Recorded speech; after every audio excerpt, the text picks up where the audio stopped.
चलो, सत श्री अकाल, जय हिंद। आप सभी का हार्दिक अभिनंदन करता हूँ एएसएल के ई लर्निंग प्लेटफॉर्म में। आज के तीसरा लेक्चर है जिसमें वैद्युत द्विध्रुव के कारण अच्छी स्थिति पे विद्युत क्षेत्र की तीव्रता ज्ञात करेंगे। अच्छी का मतलब ये होता है अक्ष के समांतर। बोले तो ये है कोई बिंदु, ठीक है, और यहाँ से अक्ष के समांतर अगर कोई जाएगा, ऐसे अक्ष के समांतर एकदम सीधा चला जाएगा, उसको बोलते हैं अच्छी स्थिति। मतलब ऐसा निकाय जो कोई अक्ष के समांतर जाता हो उसे कहा जाता है अच्छी स्थिति। ठीक है, अच्छी स्थिति में हम लोग को बार बार मानना पड़ेगा। क्या मानेंगे? ए और बी। मान लेते हैं ए है प्लस क्यू और बी है माइनस क्यू। ठीक है, इसके मध्य बिंदु ओ मान लेते हैं। यहां से यहां तक की दूरी है एल, यहां से यहां तक की दूरी है एल। इन दोनों दूरी को मिला देंगे तो क्या बन जाएगा? यहां से यहां तक को मिला देंगे तो बन जाएगा 2l। क्यों? यहां से यहां तक, यहां से यहां तक है l, यहां से यहां तक l, जब दोनों को मिला देंगे तो 2l बन जाएगा। अच्छा, अब यहां से मान लेते हैं कोई एक बिंदु P है। ठीक है, अब यहाँ पर अच्छी स्थिति में है, देख लो ध्यान से, अच्छी मतलब अक्ष के समांतर सीधा।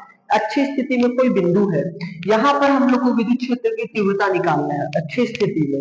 ठीक है, तो मान लेते हैं केंद्र से, अब इसको लिखना है। कैसे लिखोगे?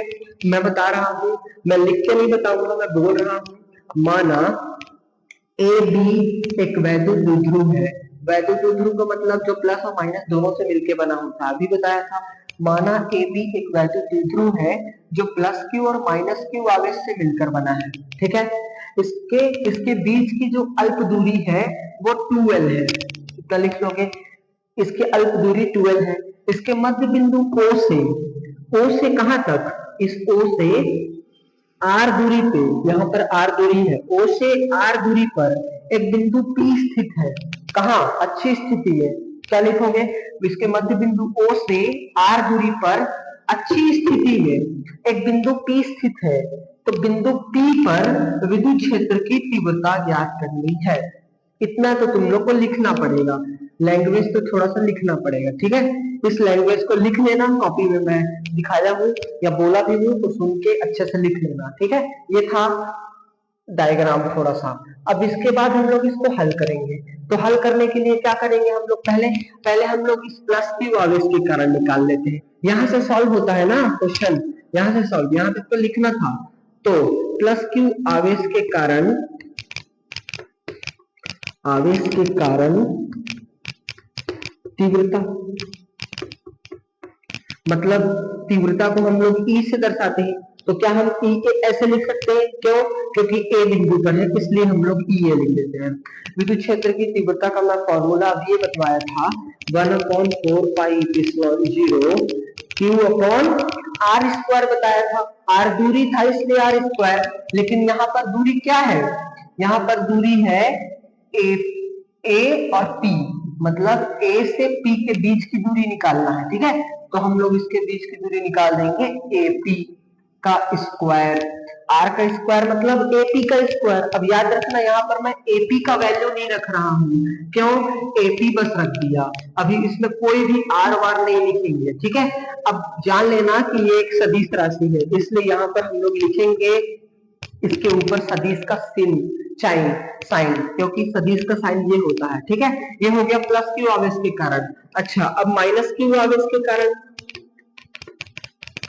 आवेश के कारण कारण तीव्रता क्या होगा?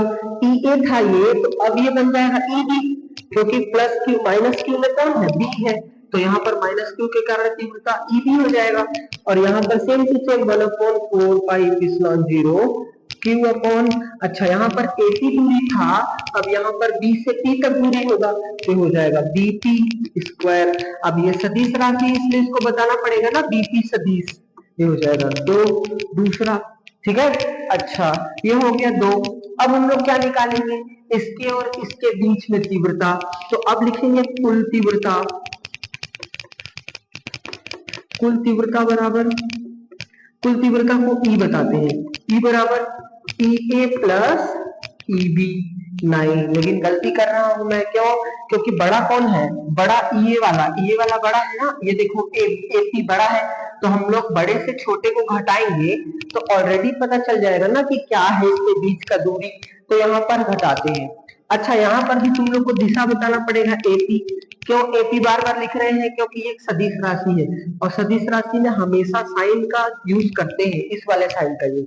ठीक है। अच्छा, ई के जगह में ई के जगह में हम लोग ई का वैल्यू रख देते हैं। ई के जगह में 1/4 pi epsilon 0 Q upon AP square minus two minus 1/4 pi epsilon 0 Q upon BP का स्क्वायर।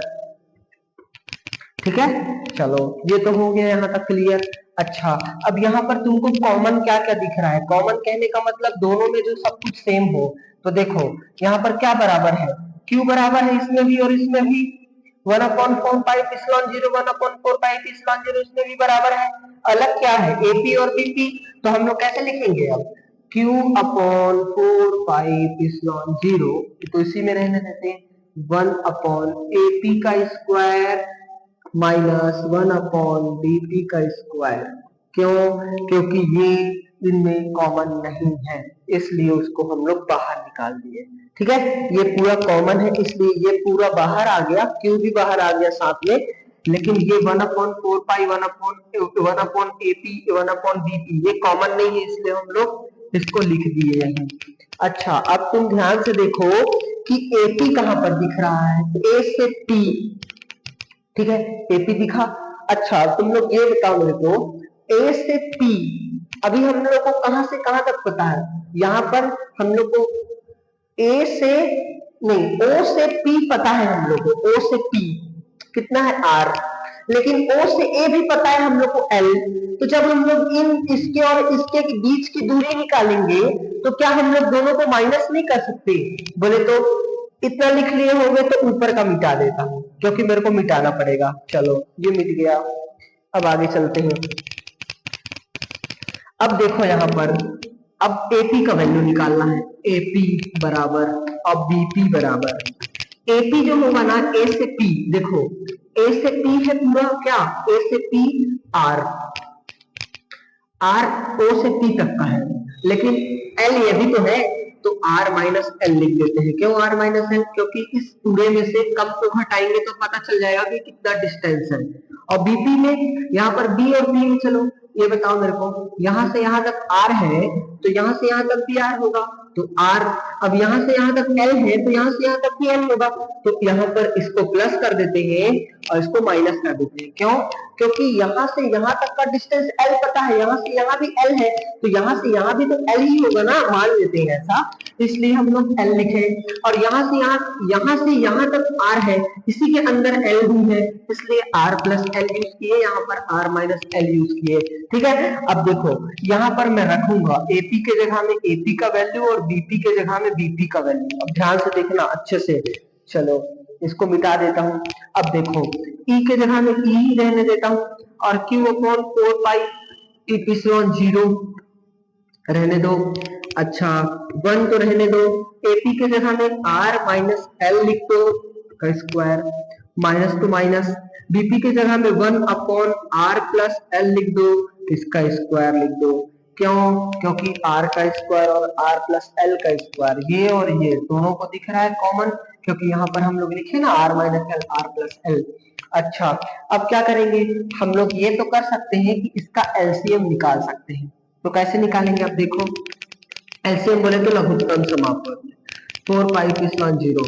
अच्छा, अब देखो इसका और इसका हम लोग लघुत्तम निकालेंगे तो r माइनस एल का square minus r plus L का स्क्वायर। अच्छा, मैं ऐसे ना लिख के क्या मैं ऐसे लिख सकता हूँ इसका पूरा स्क्वायर, क्योंकि दोनों में स्क्वायर स्क्वायर है, तो हम ऐसे लिख सकते हैं इसको। ठीक है। अच्छा, इसको हम लोग उल्टा क्रॉस गुणा कर देते हैं इसको इसके साथ, तो r प्लस एल का स्क्वायर हो जाएगा, माइनस लगा है तो माइनस लगाओ, r माइनस एल का स्क्वायर हो जाएगा।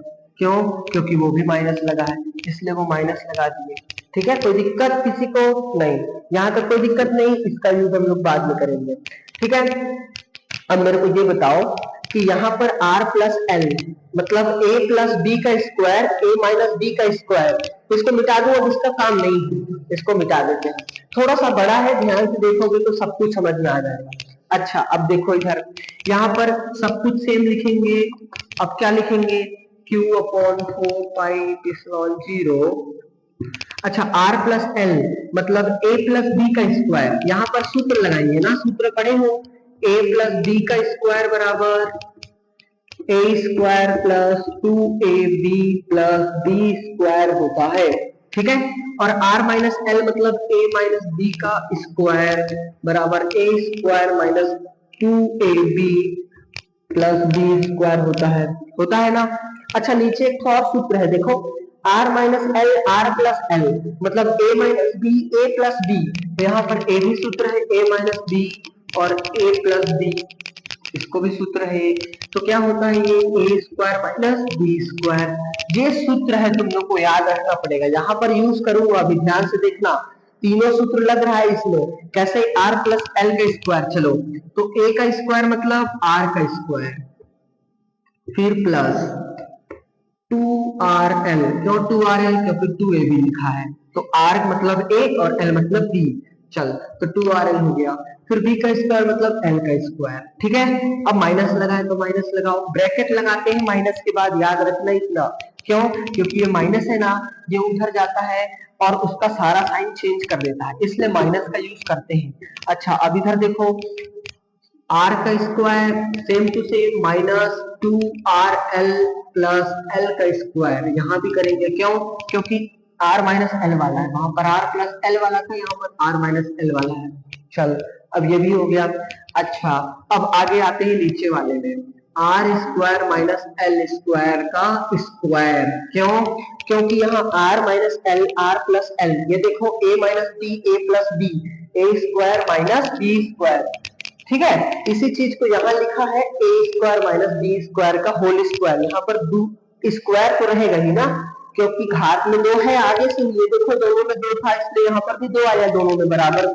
चलो इसको मिटा दो, क्योंकि ये सूत्र था, इसको लिखना पड़ेगा, ठीक है। चलो आगे, अब आगे चलते हैं, इसको अब हल करते हैं। ई बराबर रहेगा q अपॉन 4 पाई एप्सिलॉन 0, तो रहेगा r का स्क्वायर भी रहेगा प्लस 2rl भी रहेगा प्लस l का स्क्वायर भी रहेगा। अच्छा अब देखो यहाँ, अब हम लोग इस ब्रैकेट को खोल देते हैं, खोलेंगे तो r तो l के साथ जाएगा तो r स्क्वायर माइनस में रहेगा, और ये माइनस है, ये माइनस प्लस हो जाएगा, तो 2rl बन जाएगा, प्लस और माइनस होगा तो माइनस बन जाएगा, एल का स्क्वायर बन जाएगा, ठीक है। अब आगे चलते हैं, अब आगे क्या बनेंगे, ये बनेगा आर का स्क्वायर माइनस एल का स्क्वायर का होल स्क्वायर, तो आगे सी है, इसको कुछ नहीं करना है। अब देखो ये माइनस में है और ये प्लस में, तो कट जाएगा, ये प्लस माइनस में, ये प्लस में, ये भी कट जाएगा, ठीक है।